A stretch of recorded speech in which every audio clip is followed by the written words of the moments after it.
And away we go. It's the DFS Early Bird presented by Awesemo.com. Dan Strafford, Dave Lockren along with you on this Friday morning, a 14-game Major League Baseball slate across DraftKings, FanDuel, Yahoo, and if you didn't know, Yahoo DFS, one of our sponsors here on the DFS Early Bird. They have a $3 management free, meaning rake free tournament available on Friday. You'll want to get in as you listen to this Early Bird, whether on Thursday night or Friday morning, as it fills up quickly.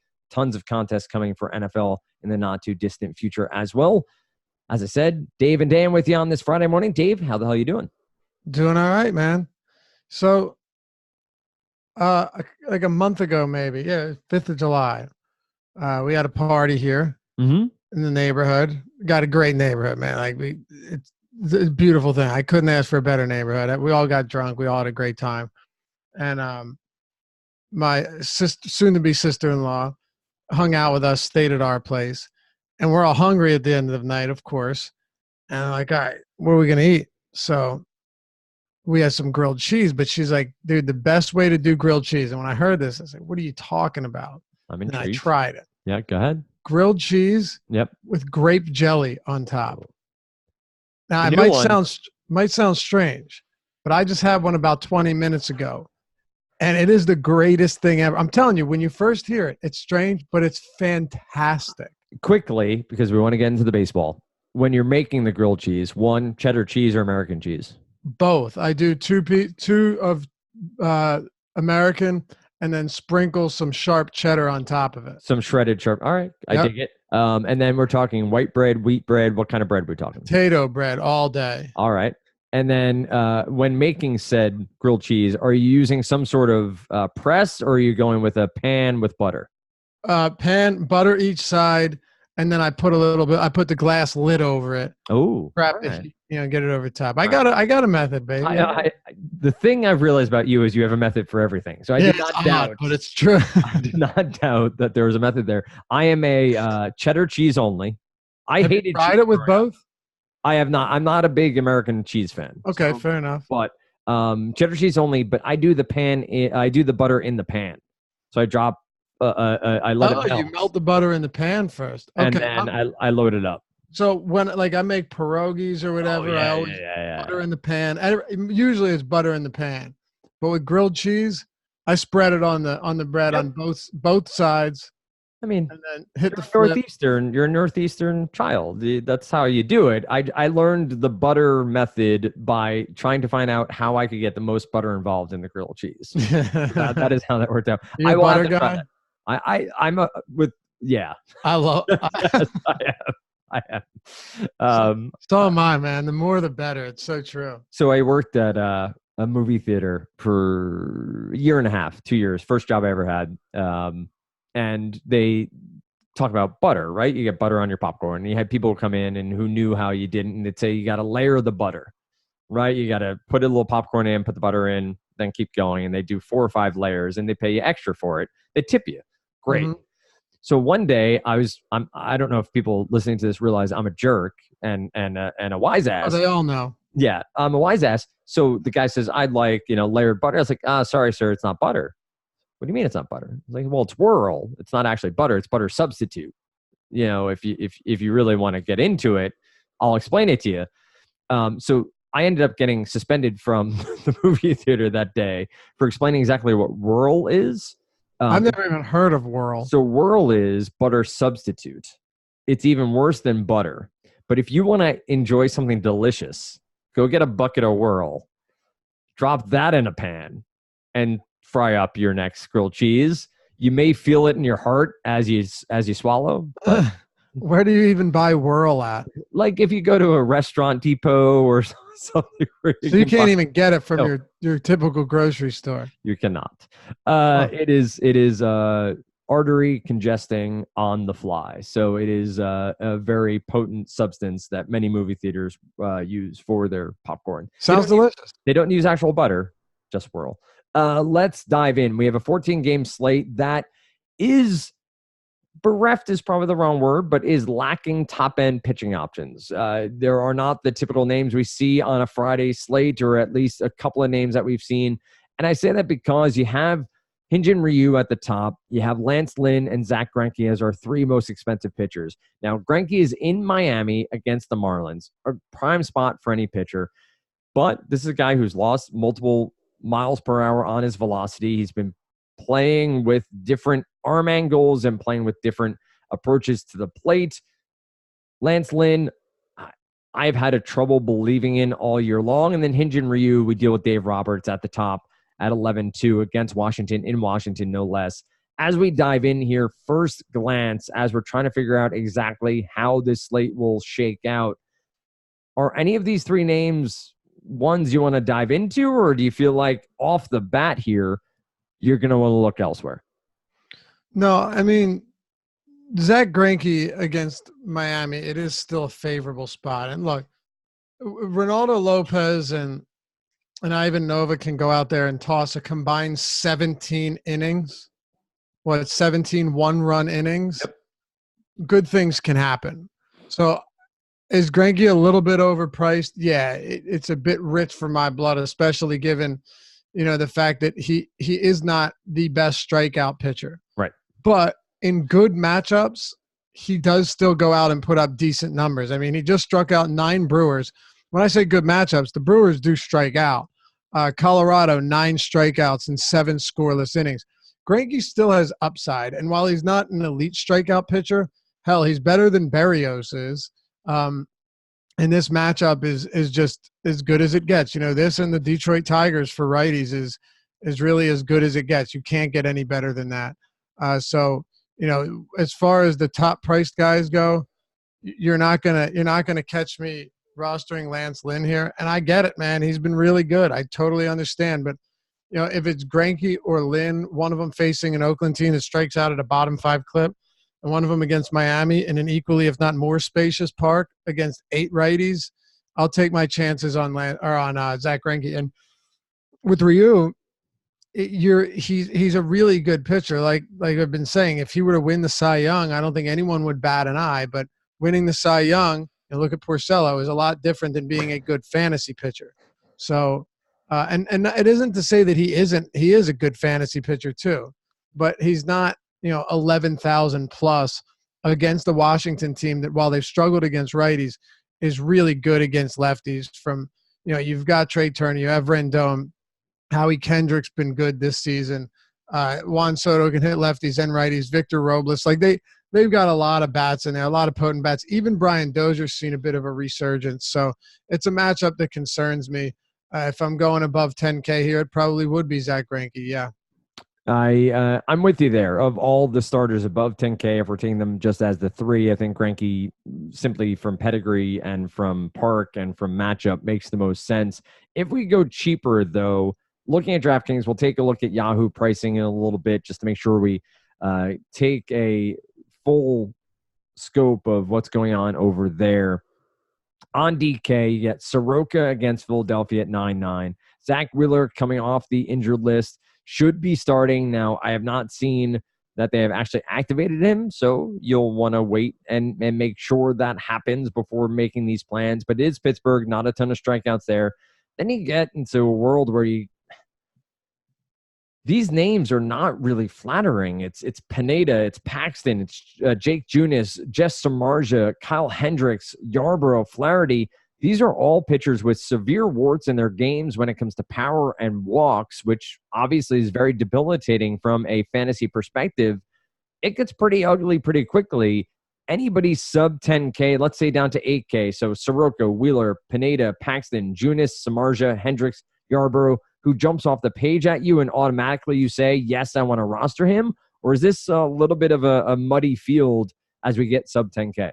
Yeah, no one jumps off the page. And honestly, if I'm going to go with one guy that doesn't strike out, batters at an elite clip at a high price, I'm going Greinke over Mike Soroka any day of the week, right? I mean, sure, the Phillies have been a disappointment at times, but they're still markedly better than the Miami Marlins are. Right. And Greinke is more reliable, in my opinion, in this particular spot than Soroka is. I think Wheeler's fine. And the thing about Wheeler that I like is the guy goes really deep into games, and he does it very often and very consistently. So, look, when I say he has a high floor, everyone's going to have a bad game from time to time, but Wheeler, generally speaking, does a pretty damn good job of staying in games for at least 6, usually 7 innings. I think it'll be worth monitoring what his pitch count will be, if he will have a pitch count. He hasn't pitched in over 2 weeks, so that's worth keeping an eye on.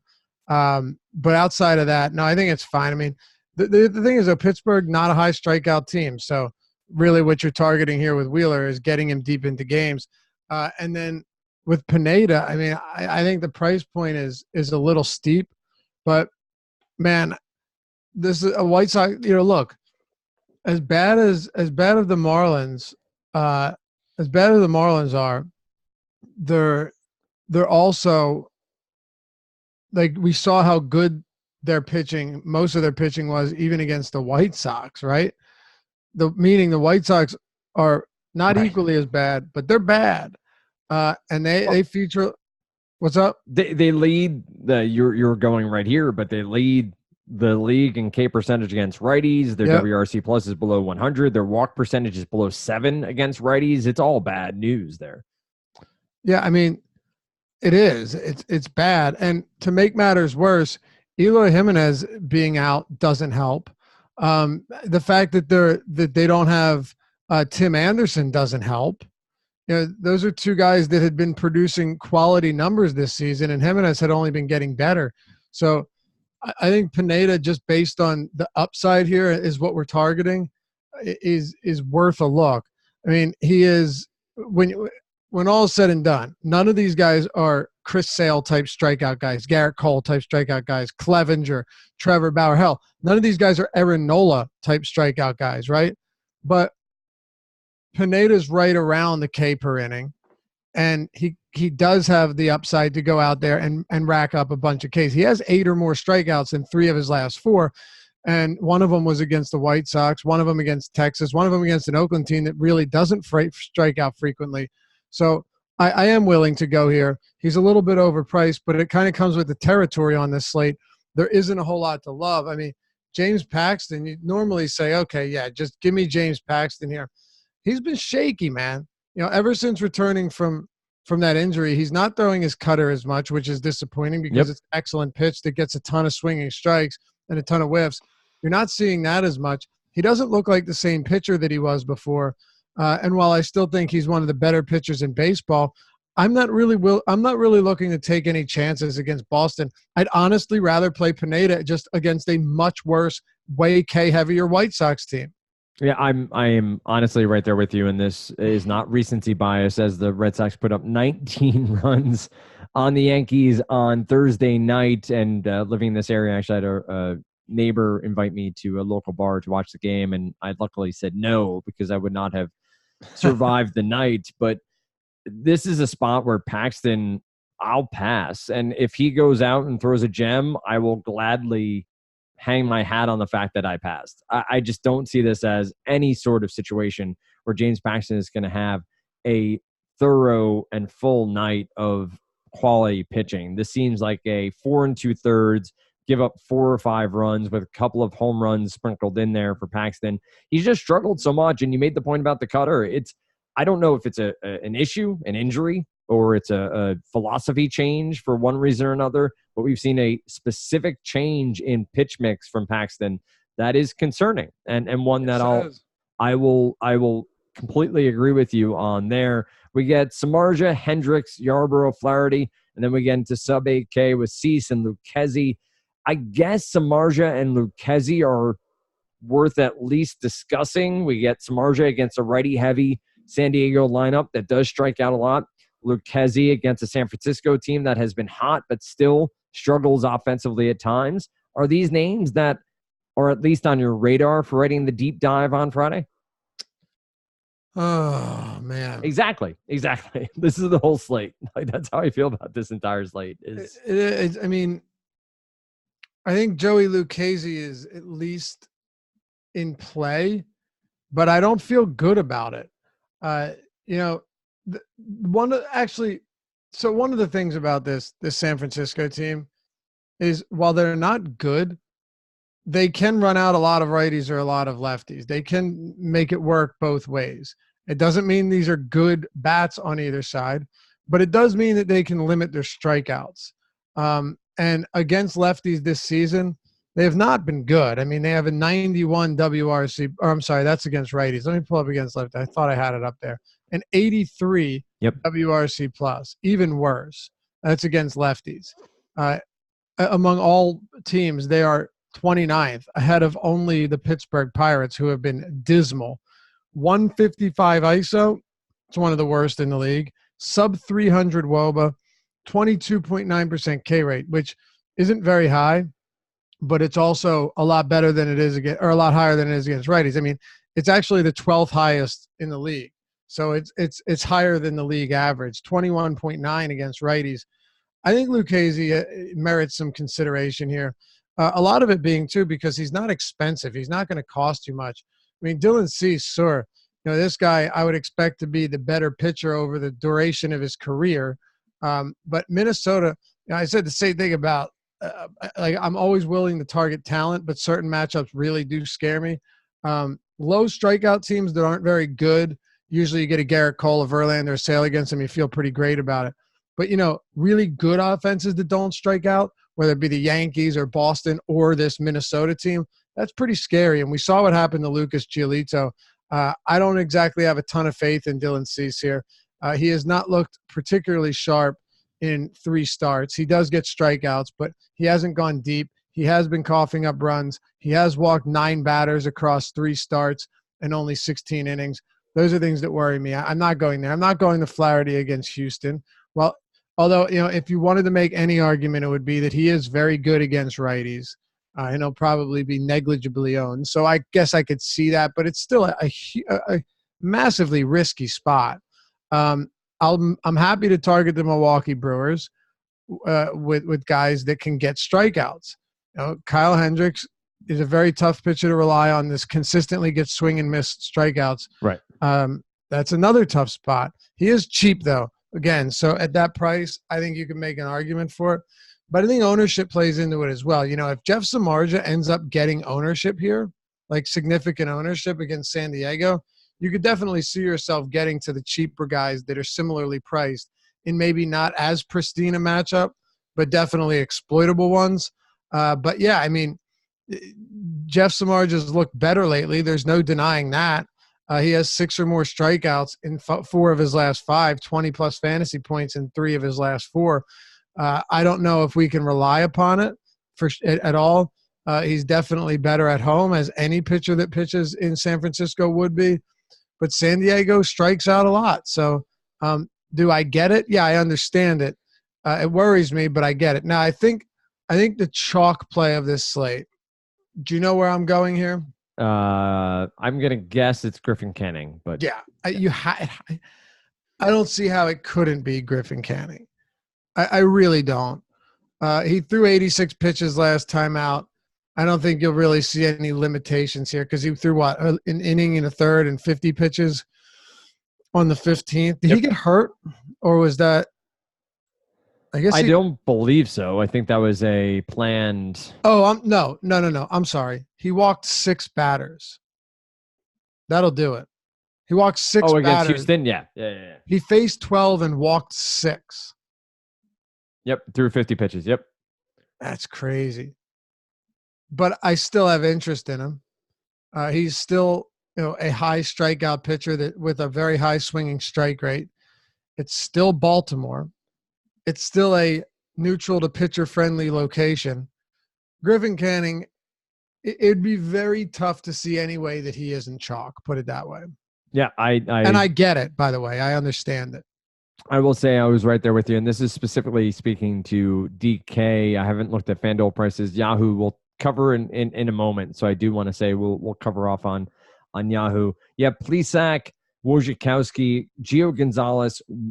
I always Rogaspak, I think is close to being the correct pronunciation there. Sanchez, Arrieta, and Cashner are 6,500 and 6,400 respectively. Your favorite pitcher in the Major League Baseball, the ballerino himself, Daniel Megden, is 6,200.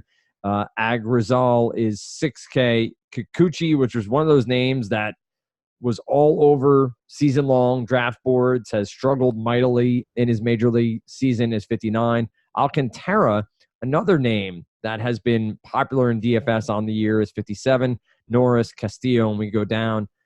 Even Ukedry down here for Houston. Actually, we'll get to him momentarily because I do think he's intriguing at 5K. Any of these sub 7,500 names, Plesac, Wojciechowski, Gio, Sanchez, Arrieta, Cashner, any of them worthwhile to you, or are we looking above 7,500 on DK for this slate? Oh, okay. All right. I mean, this by the way, quickly, how did you pronounce the fella's name? Which one? There are a couple of fellas in there. Urquidy. Ukedry? Is that it? No, it's probably not right. What you Ukedry, you said? I add an extra R. Which I noticed that, but yeah. I only asked because this would be a perfect opportunity for Baseball Reference to come through in the clutch and actually give me a pronunciation. Oh, they don't have it. No, they don't. Trust me, I looked. I've been calling him Urquidy or Ukridi. You're probably closer than I am. Let's be honest. If we're judging over, but I have no idea. Our recording together, it's probably you pronouncing names more often right than I am. So. No, that's definitely. But on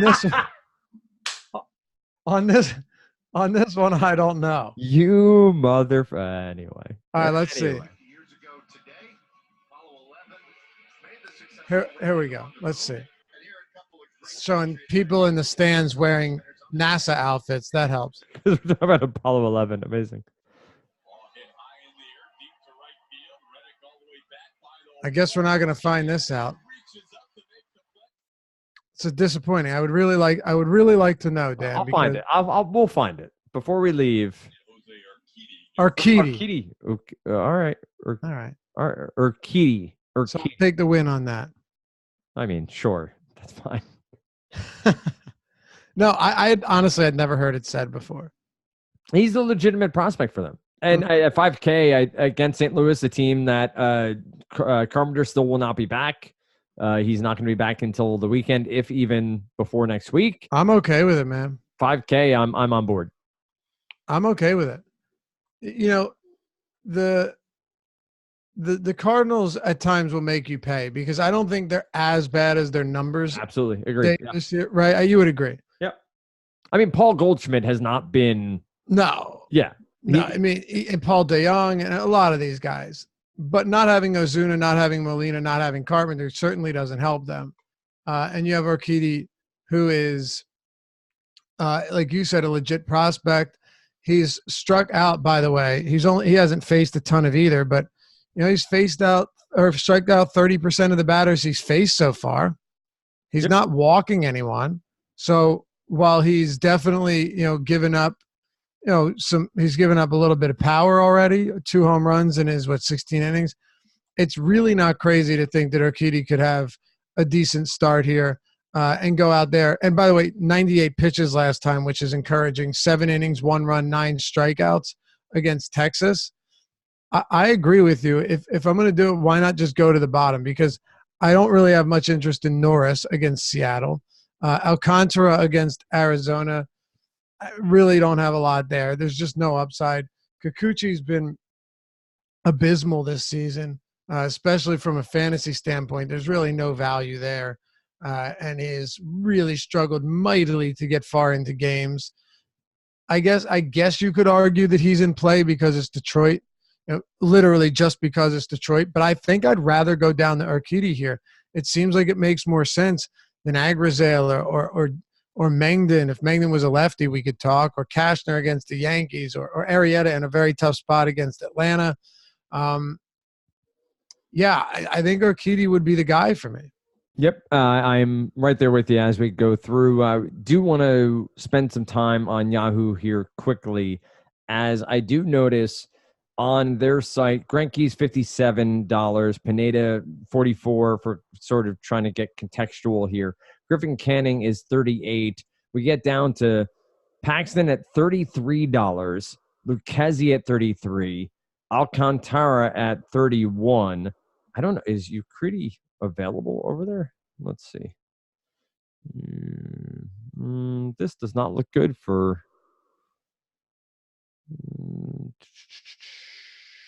Where?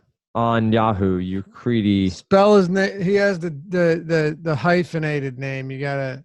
Oh, sure. Okay, I'll take that look at that. But does James Paxton develop any sort of attraction on a site like Yahoo, where we're dealing with a $33 price tag because they've seemingly priced him how he's pitched over the past few weeks? Yeah, $33. You could definitely make that argument. I mean, Wade LeBlanc was $29 yesterday, so yeah, yeah. And I will say, your Ucridi is $25. So, what's he listed as? He's a pitcher. What do you mean, like listed His as? Name. Jose. It's your Ucridi. I'm gonna mess that up for the rest of the time. I think it was just a not. He's not defined as their starting pitcher as of right now. Oh, so gotcha. He was not in the player pool. Gotcha. Yeah, $25 for a pitcher over on Yahoo seems like something at least to be considered. Sure, no question. $25. Yes, absolutely. I'm pretty sure that's as cheap as pitchers get. Yep. On Yahoo. Yep. So I would say Paxton and Ucridi seem like legitimately cheap options on this slate. You have Norris and Cease and Wilgesbach all at 29, 27. So Ucridi much cheaper against a team that I think has a bit of upside. So let's talk some stacks here quickly, and then we will say so long for the podcast for this Friday morning. Don't forget, as always, you can find us over on Twitter, Osmo_com. Follow Osmo NFL, Osmo MLB as well. There are tons of giveaways happening. So if you go to Osmo_com and you check out the pinned tweet, typically that is where the giveaway is happening. There is one currently happening now for a free couple of months of Osmo subscription, which is what we're calling Osmo Plus. Also, don't forget, you can find Lofty on Twitter, Lofty_D, LOUGHY_D, and myself at Dan Stratford. But more importantly, you find Dave on SiriusXM, Sirius 210, XM 87 every Saturday and Sunday. Let's talk some stacks here quickly, Dave. Favorite pitchers to target? I would assume there are a ton on the slate as there's some crappy pitching involved, but who are some of your favorite names to throw out? What are your favorite offenses to look at on this slate?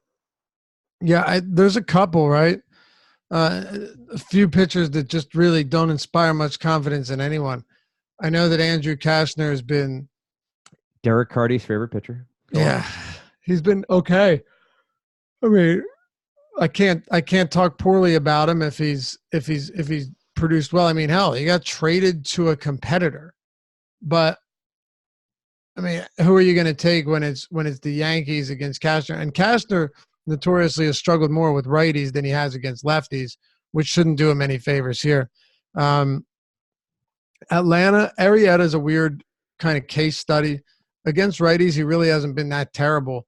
Against lefties, he's been dreadful, and he just doesn't get any strikeouts anymore. I mean, look at just his last 10 starts, right? He has 4 or less strikeouts in 7 of them. He has 3 or fewer strikeouts in 5 of them. That's really crazy when you consider he's gone 5 or more innings in all but 1. It makes total sense. I think Angels against Wojciechowski too, of course. Yep. Throw Trout and Ohtani into the mix there. You're going to have lots of options here. 14-game slate, I will point out, and this is half shill, half not. Osmo.com does have ownership projections, and something that on this biggest slate, understanding where the masses are going and where your stacks may come through at lower ownership is pretty damn important. So you can get to that by using the promo code EARLYBIRD. That gets you 50% off your first month, or just sign up straight away and let us know that you did, and we'll figure out more from there. As always, you can tune into the DFS Early Bird, which is free over on YouTube. The same for the MLB Strategy Show on Friday mornings. Then you get the Deeper Dive at 5 p.m. 6 p.m. is live before lock. If you want more, you get the Deep Dive, which is from Dave, Adam, most days, Monday, Wednesday, Friday for Dave, Tuesday, Thursday, Saturday for Adam. And that gets you the look at pitching and then their top plays at each position via a cheat sheet. That is behind the paywall. You need to sign up, become a Awesemo Plus member. Dave, any final thoughts on the slate as we went through? Any thoughts, any prognostications on which way the deep dive will go on Friday? So I just pulled up the odds right now, the implied totals. I like to look at them after looking at teams that I think I like, Yep. All three of the teams I mentioned are in the top 5 for implied run total: Yankees, Angels, and Braves. Who do you think are the other two at 5, 6, and 5, 5? So I think the Yankees Red Sox was at 11, 5, or 12. So Red Sox are 6th. Okay. So I will say that the Braves. So I mentioned the Braves. Oh, you mentioned the Braves. You did. It's not going to be the Diamondbacks in Miami. Nope. Not going to be the Mariners against Norris, though he's a terrible pitcher. Nope. They are 5.1. The Dodgers? The Dodgers, nice, very nice, 5.5. Sanchez has been good this year. And, yes. The other one might throw you off because they're facing a guy that's like supposed to be good. All right, then I will. But they're also one of the greatest offensive teams. All right, then I'll scroll through pitchers quickly here. The Red Sox you said were 6, so I will say the Houston Astros. All right, it's not the Houston Astros. They're at 4.7. When I say this, you're going to be like, "Oh, I should have known." The Twins against Dylan. Oh, sure, yeah. And that's what I mean by like the guy's going to be good. Well, but 5.6. And the reason I went through all this, number one, it's fun. But number two, I think the Twins are actually a really good stack option. Absolutely. Until we figure out whether or not Cease is going to produce at this level of this season. Or until the Twins don't produce. It's really a combination of both. There's just so much power there. Jake said it on the strategy show on Thursday that I didn't know they're on pace to break this single season team home run record. Yep. I mean, they're just smashing the ball. So Dylan Cease is going to get the short end of the stick, in my opinion, every time here. I will say I think I'm quoting correctly that Nelson Cruz hit his longest home run of the StatCast era on Thursday night. Wow, and he hit 2 of them. Yeah, and he is 30. No, sorry, he hit 3 of them on Thursday night. Yeah, just a small outing for Nelson Cruz. But that team... By the way, sorry, this is pretty amazing. All of them off Giolito. Yeah, and... all 3 of Cruz's were off Giolito. That offense, to your point, and this may be East Coast bias, I will admit that regularly, I don't think gets the due because they're in Minnesota. I think they don't get the coverage from a DFS perspective, from a fantasy perspective, and from a top-level MLB perspective that you may get on a regular basis. So, again, you find Dave on Twitter at Lofty_D. LOUGHY_D. Find me, if you so choose, at Dan Stravard, at Awesemo_com, Awesemo MLB, Awesemo NFL as well. Free giveaway, I should say, happening over there on Awesemo_com. We are with you every Monday, Wednesday, Friday. Dave and myself are Wednesday, Friday. Chris Rendon and myself are Monday. Then you get EMAC and Adam Tuesday, Thursday, Saturday, right here on none other than the DFS Early Bird presented by Awesemo.com.